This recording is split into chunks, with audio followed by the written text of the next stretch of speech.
आणि मला वाटतंय एक लक्षात घ्या, अनेक निवडणुका येतात, निवडणुका जातात, पण कामाचा माणूस बाबांनो कधीही सोडायचा असतीची थाप आणि खरा शूरवीरपणा, खरा मर्दपणा जर कोणी दाखवला असेल तर तो रोहितदादा पवारांनी दाखवला. अरे अशा ईडीच्या किती तहरी टाकायच्या, ती टाका. किती माणूस आहे, जे बोलतो ते करतो, हे माझे रोहितदादा.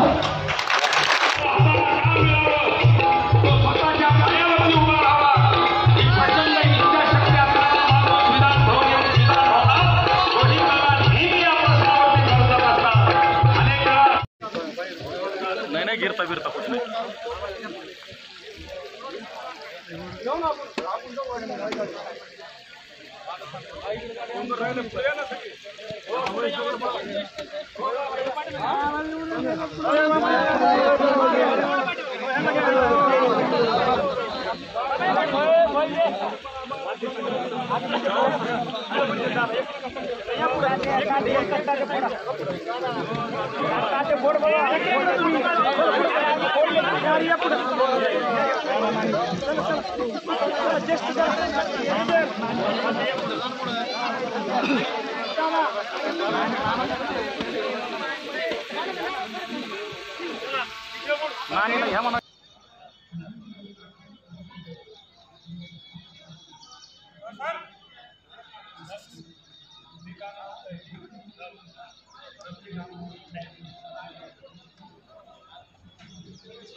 घेऊन जायची एक उचला येईन का तिकडच्या सायकल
ही जागा असेल किंवा जामखेडचं नगर परिषद असेल, सगळे बायपासचे रोड असतील, उपजिल्हा रुग्णालय असेल, एस टी स्टँड असेल, व्यापारी संकुलात होत असलेले गाळ्या असतील, त्याचप्रमाणे आज जामखेडमधून जात असलेला 4 पदरी रोड असेल किंवा इतर ठिकाणी जोडले गेलेले रोड असतील, या सगळ्या रोडचा अभ्यास पाहिला देतं की दादांचा विकासात्मक कामं भरपूर झालेले आहेत. एक चांगला हुन्नरी आणि हुशार नेतृत्व त्या ठिकाणी आपल्याला लाभलेलं आहे.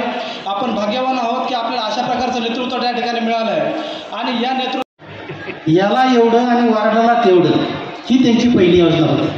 आता तुम्ही म्हणता ही कसली योजना आली नाही, याला एवढे आणि वार्डाला तेवढे, तर ही योजना आली लोणीहून कर्जत जामखेडला, पण ते व्हाया चुंडी मारली आहे, व्हाया चुंडी मारली आहे. आणि तिथं म्हणजे लाट्या बहिणींनी जसे फॉर्म भरायचं काम चालतं तसं तिथे फॉर्म भरायचं काम सुरू झालं. म्हणजे कोण कॉलम होते तिथे, पहिला कॉलम होता याला एवढे, पण चुंडीवाल्यांनी गेलं एक, लोणीवाल्यांनी पुढे 5 आकडे, तसं नाव यायचं XYZ, तिथं लिहायला जायचं 2, लोणीवाल्या टाकायचे 5 0, 1 लिहायला की 5 0, 2 लिहायला की 5 0, हे गेले याला एवढे, कोणाला याला एवढे. आणि ही योजना महाआघाडीसाठी नव्हती, ही योजना महायुतीसाठी होती. महायुतीतल्या कार्यकर्त्यांसाठी ही योजना त्यांनी आणली आणि वार्डाला त्यांनी एकच्या पुढं लिहिल्या जा XYZ पुढे 1 लिहिले की त्यांनी 3 लिहायचं आणि त्यांनी तर 3-5 लिहायचे. अशा पद्धतीनं याला एवढे कामाला लागले आणि वार्डातले तेवढे कामाला लागले आणि आपली मतं तिथं गेली. मग तुम्हाला काय केलं हे? ते कामाला लागले मग त्यांनी काहीतरी तिथं जादूटोणा केला आणि त्याला मी वार्डात फिरले. त्यांनी सांगायचं याला एवढे त्याला तेवढे, याला एवढे त्याला तेवढे. ही योजना 2-3 दिवस चालली. 2-3 दिवसांनी झालं काय म्हणजे आता आणि ह्या योजनेमुळे आपला निश्चित तोटा झाला, आपला मतं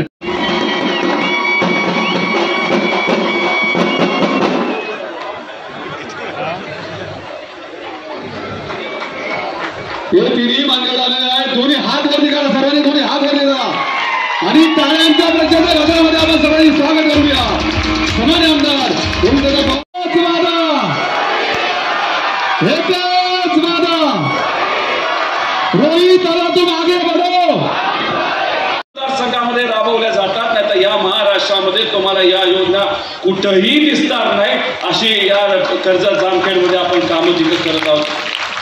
माझे वडील शेती विषयामध्ये काम करतात, माझी आई ही महिलांच्या विषयामध्ये काम करते. अहो महिलांना सोडा, यांना कोणाला गाडी नाही तर मोटरसायकल घ्यायची जर होती पूर्वी, तर गाडी आणि मोटरसायकलला सुद्धा यांना लोन मिळत नव्हतं बँकेकडनं. अहो आता तर गाडीलाही मिळते, दुकानालाही मिळते, मोटरसायकललाही मिळते. पण आपण या कर्जत जामखेडच्या 25,000 महिलांना 28 कोटी रुपये बँकेच्या मदतीने तिथं दिलेले आहे, जे बचत गटाच्या माध्यमातून आता आपल्या माता भगिनी काम करतात. अहो या 28 कोटी रुपये फक्त 4% व्याजाने दिलेले, ते सुद्धा नॅशनलाइज बँकेचं आहे. पहिली नॅशनलाइज बँक महिलांना लोन देत नव्हती, पण माझी आई तिथं काम करून वर्षाला 4% व्याज असेल, नाही तर पूर्वी इथं शेकडा 3 रुपये नाही तर 3% व्याज असायचं, म्हणजे वर्षाला 36% कमीत कमी व्याज असायचं.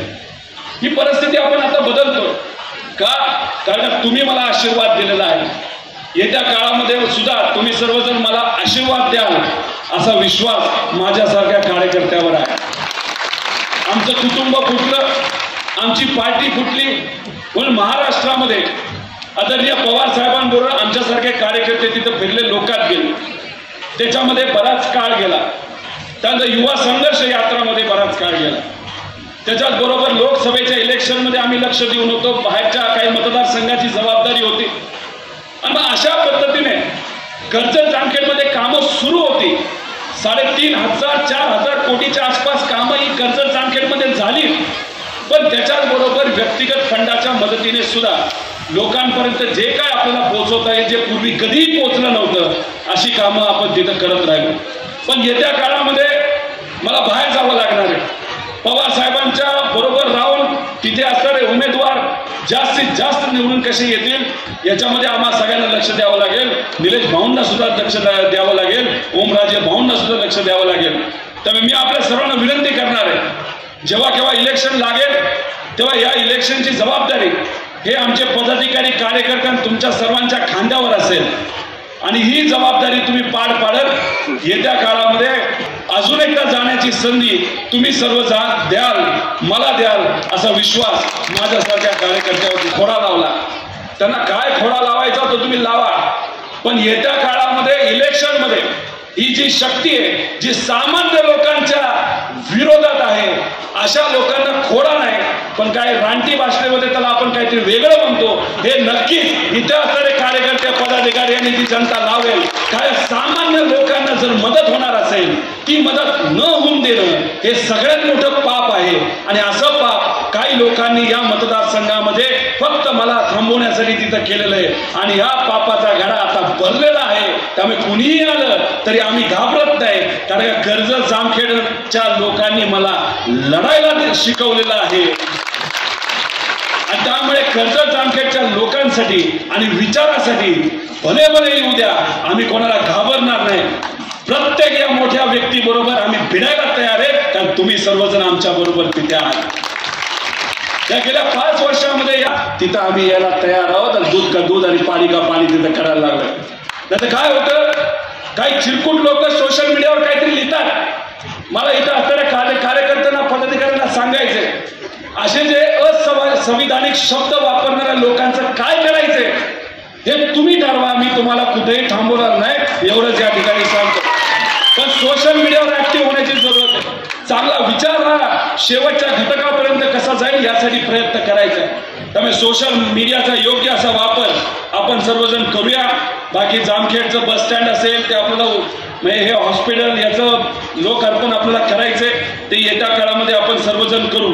त्यामुळे जे काय करायचंय ते आपण मनापासून जिथं करत आहोत याच्याही पुढे आपण करणार आहोत.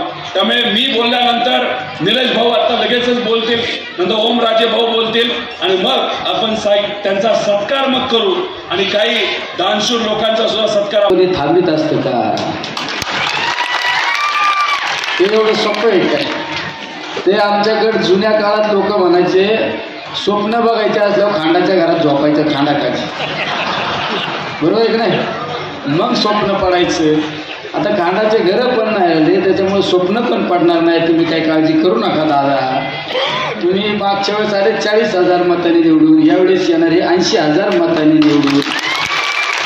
हे निलेश लंकेचं वाक्य आहे आणि हे निलेश लंकेचं वाक्य यांची नजर मला सांगते सगळ्यांचे. मी भविष्यकार नाही, पण प्रत्येकाची नजर वाचता येते, प्रत्येकाचं मन वाचता येते. इथल्या प्रत्येकाच्या मनात एकच आहे, माझ्या मतदारसंघाचा नेता आमचा आमदार आहे ना, हा राज्यात सगळ्यात जास्त मतांनी निवडून आला पाहिजे. ही जामखेडकरांनी कोणत्या बांधली हे तुम्हाला माहीत नाही, त्याच्यामुळं तुम्हाला कोण थांबितो? अरे ज्यांनी कधी त्याचा सामाजिक कामामध्ये सहभाग नाही, कोणी शेजाऱ्याच्या एखाद्या पोराच्या हातात एखाद्याने बिस्किट पुडा सुद्धा नाही दिला आणि जर असे म्हणले आम्हाला आमदार व्हायचं तर कसं होणार? दानच लागत. लय लोक उद्योगपती हे उद्योजक हे त्यांचं पेटून दिले तरी ही जायचं नाही लवकर 2-4 वर्ष. दानच नाही ना, पण दानच आहे ती रोहित दादांकडे. दानच ती आरोग्याचे ॲम्ब्युलन्स आणावा हे काय असं फिक्स आहे का? पण शेतकऱ्याच्या बांधावर जाऊन सुद्धा त्या शेतकरी माझा सुखी झाला पाहिजे, शेतकरी चांगला आर्थिक सोर्स निर्माण झाले पाहिजे हा विचार करणारा आपला तुमचा आमचा सर्वांचा नेता आहे. त्यामुळे तुम्ही मनातून काढून टाकव. ही कर्जत जामखेडची जनता तुम्हाला दादा डोक्यावर घेतल्याशिवाय आहे ना, आणि डोक्यावर घेऊन डायरेक्ट मुंबईलाच नेऊन सोडणार आहे. आणि ते पण सगळ्यात जास्त मतांनी. पहा तुम्ही राज्यात पडलं तर मी आहे ना, आता मी आहे ना. कोणाला कोणचं इंजेक्शन लागत, कोणाला टॅबलेट लागती, कोणाला सी व्हिटॅमिनची गोळी लागती, कोणाला डबल पॉवरचं इंजेक्शन लागतं. त्याला हे सोपे काम माझ्याकडे सोडवा, अवघड काम निधी बिधी हे तुम्ही बघा, आहे का नाही? अवघड काम आहे ना हे, बाकीचं अवघड काम आहे. आपलं कसं सोपं काम आहे. तुम्ही म्हणले ना हे जरा यंत्रणा लाईनीत चालत नाही, हे पण लागत आहे ना. ओमराजेला विचारा, राजे फुकट नाही, सगळ्यात जास्त देशात जास्त मतांनी निवडून दिले. त्यांच्याकडे सगळं डबल इंजिन आहे. ते सत्काराचे 2 प्रकार आहे. मी तर बऱ्याच जणांना सांगतो, तुझा सत्कार कोणचा कसा करू सांग. एखाद्या अधिकाऱ्याला मी सांगत असतो, साहेब तुमचा सत्कार करायचा आहे, कसा करू सांगा बरं. तो तर नाही, सत्कार नका करू, मी काम करून देतो तुमचं. तसं आमच्याकडे 2 प्रकारचे सत्कार आहेत. ओमराजे तुमच्याकडे आहेत, तुमच्याकडे तर 3 प्रकारचे असतात, कारण राजे आहेत ना. ओमराजेंचं सुद्धा काम आहे एकदम धडाडीचा माणूस. त्याच्यामुळं आज एवढा व्याप असताना, मतदारसंघातला जिल्ह्यातला व्याप असताना या ठिकाणी आले. इथं आल्यावर सुद्धा काही लोकांनी लगेच वस्तीला लावला होता, राजे जर आमच्या मतदारसंघात येऊन जातात. आता लोक मला म्हणतात याने असं केलं तसं केलं, जाऊन तर तिकडं ती जायला गेलं. आता तर गेलो ना आपण, खासदार झालो ना. मला काही जण म्हणतात ते पिटिशन दाखल केलं. मला एका पत्रकाराने विचारलं आता कसं. मी म्हणतो आता मला 5 वर्ष लोकांनी जनतेची सेवा करण्यासाठी संसदेत पाठवले आणि त्यांना 5 वर्ष फक्त कोर्ट कचेऱ्या एवढाच उद्योग करायला दिलेला आहे, एवढंच दिलेलं आहे ना. त्यामुळे लय नाना लय खोलात जाऊ नका. आता ही पंचसूत्री आता दादाच्या निवडणुकीत आपण बरोबर राहू. त्याच्यामुळे मी हे समजून घेतला, विषय समजून घेतला. आणि आता इथं जर उलट पालट करताना तर येड्यानं मुक्तान तुम्ही राजकारणाचं तुमचं थोडं छोटं मोठं राजकारण ते पण संपून घेता. उलट दादाच्या नादी लागून काहीतरी चांगलं पत्रात पाडून घ्या. एवढं नेता काय नाही सक्करच जामखेडचा आहे काय? हा, बरोबर आहे ना? राज्याचा नेता आहे, राज्याच्या नेत्यातून घ्या पत्रात पाडून काहीतरी. आमच्यासारखे माणसं लावून झुकून राहतात तर तुम्ही काय? माझं तर प्रत्येकाचं वाक्य आहे, प्रत्येक ठिकाणी सांगतो आहे ते खरे, मी स्पष्ट बोलतो. जे आपल्या पोटात आहे ना तेच वाट आहे. मी तर सांगतो बऱ्याच जणांना, सगळ्यांच्या नादी लागायचं, सगळ्यांच्या, माझ्या पण लागा, अजून तिसऱ्यांच्या लागा, पण पवारांच्या कधी नादी लागू नका. आपली जिथं संपत्ती ना हे तिथून त्यांची चालू होती. पवार गप काय हे सुद्धा कळत नाही, आणि पवार हसले का हे सुद्धा कळत नाही, पवार रागवले का हे सुद्धा कळत नाही. त्याच्यामुळं आपलं चाललंय ना अबाधित सगळ्यांची, चालून द्या. तशीच माझी विनंती आहे, सगळे तुम्ही माझ्यासारखेच आहे, भोळे आहेत, डोक्यात त्यांच्या बोटाला धरून आपण कुठेतरी जाऊ ना, जागा करू ना, वेगळं काही करू नका. काम करणारा माणूस आहे, जे बोलतो ते करतो, हे माझे रोहित दादा. अरे राज्यभर फिरत असताना नेहमी लक्ष फक्त कर्जत जामखेडकरांवर लक्ष. एखाद्या कर्जत जामखेडच्या लहान मुलाच्या पायाला काटा जरी टोचला तर त्याच्या वेदना रोहित दादांना होतात. आणि रोहित दादा तिकून सांगतो, जा रे त्या गावात, माझ्या त्या अशा छोट्या मुलाला त्रास झाला, त्याला मदत करायचं काम करा. अरे असा कुटुंब करायची हे तरी सांगा. पहिलं जर आमदारकी जरा अबाधित होती ना, यांचा सल्ला नाही घेतला तर पुढल्या वेळेस लोकांचं बघा तुम्ही, लोक आहे ना आपल्याला आहे ना फुलं पण आपल्या उधळतात, आणि नंतर गावाच्या गेटवर बोर्ड पण लावतात, चलो जाओ. 5 वर्षात तुम्ही काहीच केलं नाही, त्यामुळं शिकवायचं ना, इथं लोक सांगायचं. अरे मला सगळीकडे आता आहे ना, माझ्या आता लगेच 2-4 काम दिले, रस्त्याचे पत्र दिलं, अजून कशाचे दिले रे, मला बरेच पत्र दिले. आता आमची अवघड परिस्थिती अशी, आम्हाला पत्र द्यायचं म्हणलं हिंदीत नाही तर इंग्रजीत द्यावं लागेल, थोडं संसद आहे. पण शिकलो ना मी, पहिल्यांदा इंग्रजीतच डायरेक्ट आणला का नाही. लोकांना वाटायचं इंग्रजी येते का नाही, माझ्यावर तर आरोप झाला प्रचारात, म्हणले निलेश लंकेला इंग्लिशच येत नाही. अरे जेव्हा उठलं डायरेक्ट म्हणलं आहे निलेश ज्ञानदेव लंके. अरे काय अवघड आहे सांगा ना.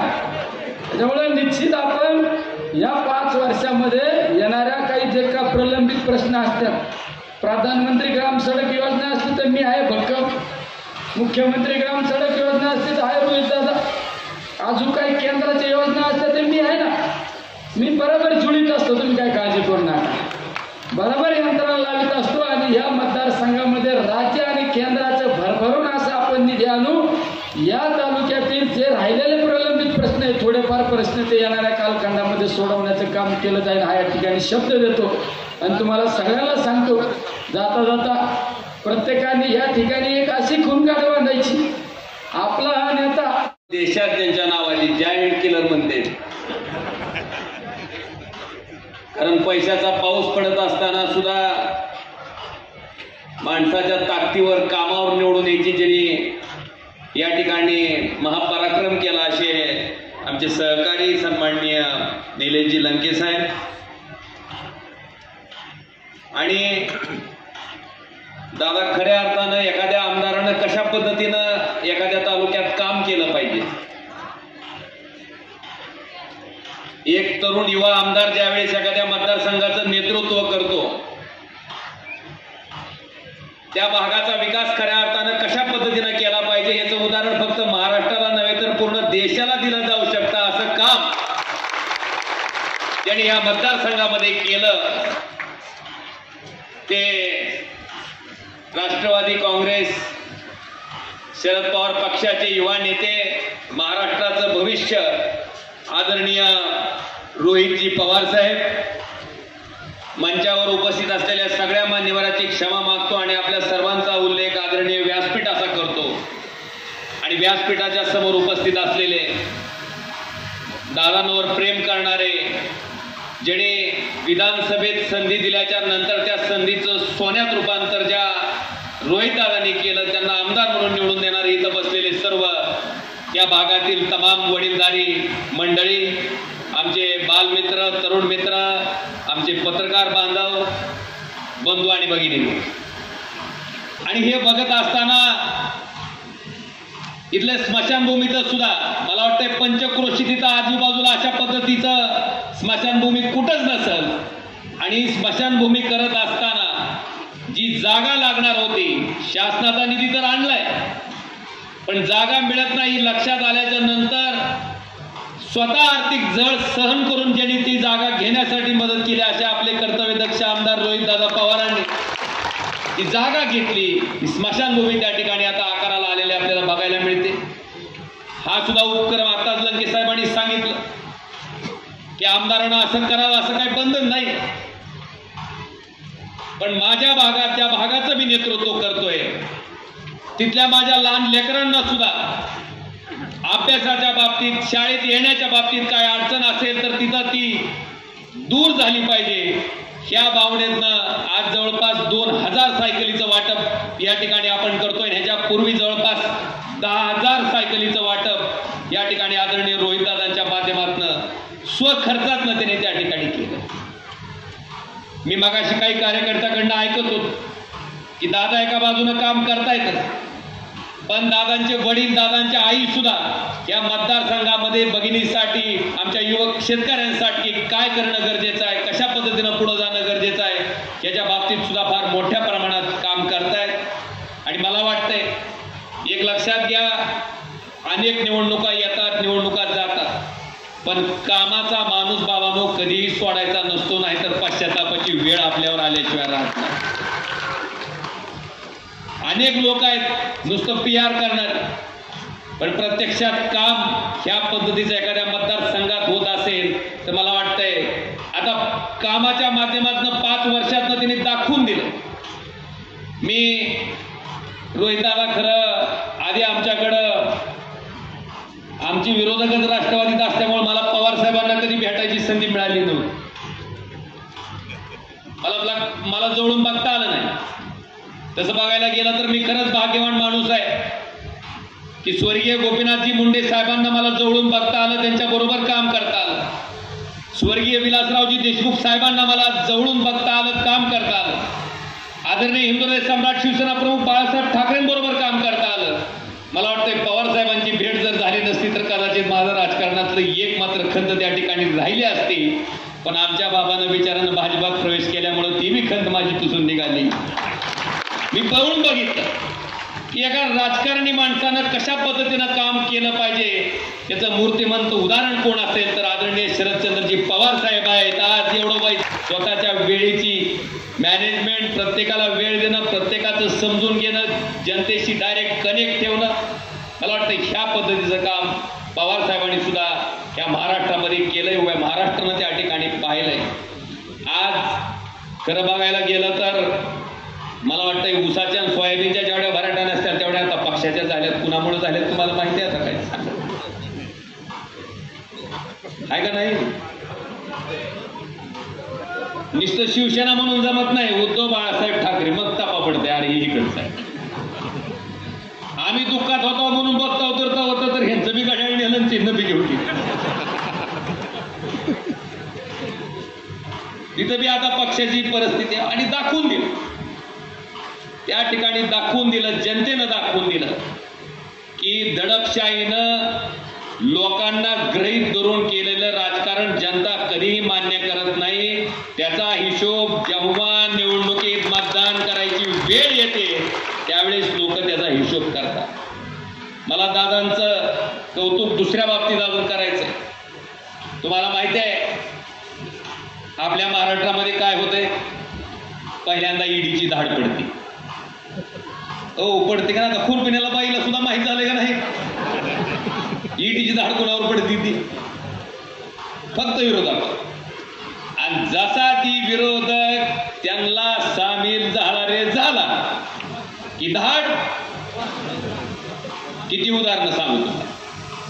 उदाहरणं सांगून मी वेळ घालू इच्छित नाही. तुम्हाला माहिती आहे, कुरपेणाऱ्या माझ्या महिलेला, माझ्या भगिनीला जर कळालं असेल की ह्या पद्धतीचं राजकारण चालू आहे, पण बांधवानो खरंच शाबासकीची थाप आणि खरा शूरवीरपणा, खरा मर्दपणा जर कोणी दाखवला असेल तर तो रोहितदादा पवारांनी दाखवला. अरे अशा ईडीच्या किती तहारी टाकायच्या, ती टाका, किती त्रास द्यायचा तेवढा द्या, पण मी माझ्या पक्षाला, माझ्या पक्ष नेतृत्वाला आणि ज्या जनतेनं मला मतदान टाकलं त्या मतदाराला गद्दारी न करता प्रामाणिकपणे त्यांच्या सोबतच राहील. यांनी ज्या पूर्ण महाराष्ट्राला निक्षून सांगितलं आणि पालन केलं, असं वाटतं ह्या मतदारसंघाला आपल्याला लाभलेलं आहे. आज या ठिकाणी कामाचं उद्घाटन करत असताना मी दादांना सांगितलं की विकासाच्या बाबतीत तर आपला हात कोण धरू शकत नाही, पण लोकांना सुद्धा डायरेक्ट कनेक्ट आहेत आपण, डायरेक्ट उपलब्ध आहेत आपण. प्रत्येक माणसाचा विचार तुम्ही त्या ठिकाणी केलाय, प्रत्येक सामान्य माणसाशी संपर्कात तुम्ही आहेत आणि म्हणून तुम्ही बिलकुल ह्या मतदारसंघाची काळजी करायचं काय कारण आहे का? कडप असतोर मागची कटाळली काय? दादा तुम्ही पूर्ण महाराष्ट्रात महाविकास आघाडीचं सरकार आणण्यासाठी फिरा. हा मतदारसंघ खंबीरपणे तुम्हाला त्या ठिकाणी महाराष्ट्रात सगळ्यात जास्त मतानं निवडून आणण्यासाठी सक्षम काम आहे, कनेक्ट आहे. त्यामुळं बाकीच्या गोष्टीची कुठं काळजी करायची काही आवश्यकता त्या ठिकाणी नाही. आज या ठिकाणी आपण बघितलं असेल, मी ती भाजपचं वाक्य सारखं ऐकतोय लंके साहेब, ना खाऊंगा ना खाणे दूंगा. आई गेलं का नाही? मग निवडणुकीत काय गोळ्या बिस्किट वाटत होती का? कुणाचे पैसे आले होते हो प्रत्येक गावागावात? मग ती खाऊंगा ना खाणे दूंगा मग कुठून आणलं? घरचं काय? बांधवनो ह्याचा विचार आता तुम्ही करणं गरजेचं आहे. नुसतं बोलण्याचे म्हणजे दाखवायचे दात वेगळे आहेत आणि खायचे दात वेगळे. आता आमच्या मध्य प्रदेशचं उदाहरण घेऊन ती चालली, ती लाडकी बहीण, लयला बहिणीवर प्रेम आलंय म्हणून नाही, ती लाडकी खुर्ची योजना वाचवण्यासाठी आणलेली ही योजना आहे लाडकी बहीण. तुम्ही बघितलं असेल, आता इथं शेतकरीच असाल की तुम्ही, काय होता सोयाबीनचा भाव? 11,000 रुपयानं सोयाबीन घातलेलं आठवतं का नाही? क्विंटल होता का नाही? आता किती झालाय? 11,000 रुपयाचं क्विंटल 4,000 आपण घालायला लागलो. म्हणजे क्विंटलला कितीचं नुकसान आहे? 6,000. 6 का 7? 7,000 रुपये एका क्विंटल. एकरात किती निघतंय सोयाबीन तुमच्या? 10 क्विंटल तरी 10 क्विंटलचं 7,000 रुपयानं जर नुकसान झालं तर किती रुपयाचं नुकसान झालं?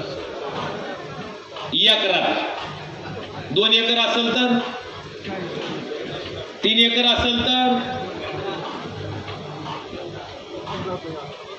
अरे लाख 2 लाख रुपये तुमचे बुडवले. 1500 रुपये घेऊन तुमचं मत घ्यायला आले. द्याचाल का?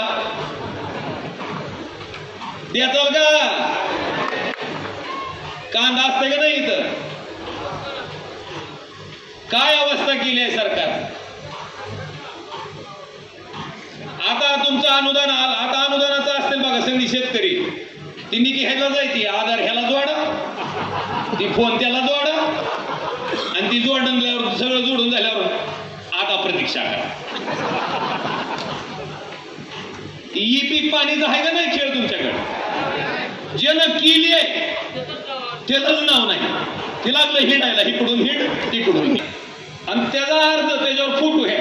आता फोटो कुणाचे तुम्हाला माहिती, त्यांच्या फोटोसाठी आपण 10 रुपये खर्चून आणायचं बराबर. अरे आम्हाला आधी अनुदान दिलेलं नाही की तुम्ही तेव्हा काय फोटो बघून फॉर्म भरून दिला का तुम्हाला? बांधवानो ह्या पद्धतीचं सरकार. मी तर काल सांगितलं, ज्या पद्धतीनं शेतकऱ्याला मदत करत असताना अटी आणि निकष लावता, आता शेतकऱ्याची जबाबदारी आहे की अटी आणि निकष लावूनच ह्यांना मतदान करायचं, ह्यांना दाखवायचं कसं काय आता दाखवणार का नाही? काय काळजी करायचं कारण नाही. बांधवानो या ठिकाणी मला आपल्या सगळ्याला सांगायचं की प्रधानमंत्री फसल विमा योजनेच्या बाबतीत सुद्धा तुम्हाला वाटतंय रुपया भरले की निघाली, वाटतंय का नाही शेतकऱ्याला? पण बाकीचे 17,999 एका हेक्टरला आपण 1 रुपया भरतो. बाकीचे 17,999 कोण भरते? केंद्र सरकारानं, राज्य सरकार. आता केंद्र सरकार आणि राज्य सरकारचे पैसे म्हणजे कोणाचे? सकाळी उठला आंघोळ करायचं म्हणलं, साबण आणला, आंघोळ झाली, तेल लावायचं म्हणलं, अंडरपॅन्ट चेडी घालायचं म्हणलं तरी हाय का नाही? माणूस वारल्याच्या नंतर वर पोहोचवायच्या सामानावर सुद्धा जीएसटी, म्हणजे मेल्यावर सुद्धा सुट्टी. मग पैसे कोणाचे आहेत? तुमचे सर्वसामान्य लोकांचे टॅक्सच्या रूपात गोळा झालेला पैसा. बांधवानो 17,999 रुपये एका हेक्टरला कंपनीच्या मड्यावर घालते विमा कंपन्या. आणि कंपन्या कोणत्या? रिलायन्स, भारती एक्सा, HDFC आर्गो, सगळ्या प्रायव्हेट सेक्टर मधल्या कंपन्या. 18,000 रुपये एका हेक्टरला कंपनीला द्यायचं आणि पुन्हा त्याच्याकडे मागत असतं की ह्या योजनेच्या माध्यमातून कोट्यावधी रुपयाचा नफा विमा कंपन्याला जातोय. ही योजना तुम्ही बंद करा आणि जे 18,000 रुपये तुम्ही कंपनीच्या मड्यावर घालता ते 18,000 डायरेक्ट कुणाच्या खात्यावर टाका. पण मला वाटतंय अशा पद्धतीची योजना करायला फक्त एकच गबरू लागतंय, आदरणीय शरदचंद्रजी पवार साहेबांसारखं नेतृत्व त्या ठिकाणी आहे. फक्त दादा 72,000 कोटी रुपयामध्ये देशातल्या शेतकऱ्याचं कर्ज त्या ठिकाणी पवार साहेबांनी कृषी मंत्री असताना माफ केलं होतं. आज तुम्हाला माहिती आहे कुणाचं माफ केलंय? 16 लाख कोटीचं. 22 वेळेस आपल्या शेतकऱ्याचं कर्ज माफ झालं असतं एवढ्या रकमेत. किती वेळेस? एकदा तरी केलं का? मला वाटतं ह्याचा विचार आता सर्वसामान्य शेतकरी बांधवांनी करणं अपेक्षित आहे, गरजेचं आहे. बांधवांनो, बरेचसे विषय आहेत, बघा आता भेटणार आहे सगळ्यांना की आमच्याकडे सुद्धा काय काय करता येते ती.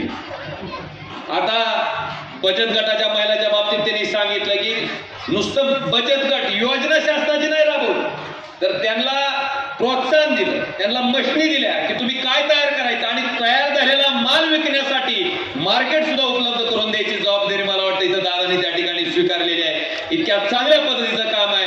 निश्चितपणे दादा आपला सुद्धा आमच्याकडे जिथं जिथं कुठं लागेल तिथं निश्चितपणे हक्कानं आम्ही तुमच्याकडे वाहता, आमचा बोजा पडलाय तुमच्यावर आणि आपणही तितक्या ताकदीनं मदत कराल ही आशा या कार्यक्रमाच्या निमित्तानं बाळगतो. आणि अतिशय दैदिप्यमान अशा पद्धतीचं म्हणजे तुम्हाला फरक दिसतंय का नाही? हो कडपस्तोर जाणवतंय का नाही?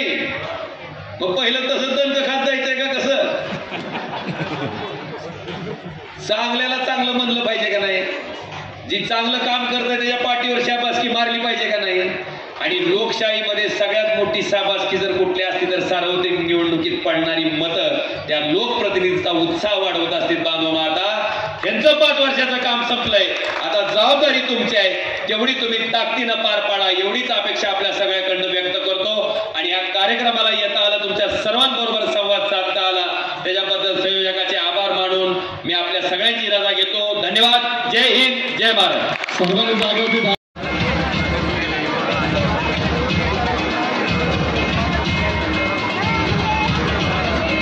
आरंगाव आणि जवळा गणाचं सायकल वाटप सार्वजनिक सभागृहाच्या तिथे होईल. तिथे यादी गेलेली आहे, तिथे माणसं आहेत, शिक्षकांनी जावं. त्यानंतर भूमिले गटाचं भूमिप्रिय खासदार ओमराजे निंबाळकर साहेब, आदरणीय खासदार निलेशजी लंके साहेब आणि कार्यसमिती आमदार रोहित दादा कुमार विनंती आहे भूमिपूर्व विजन गटात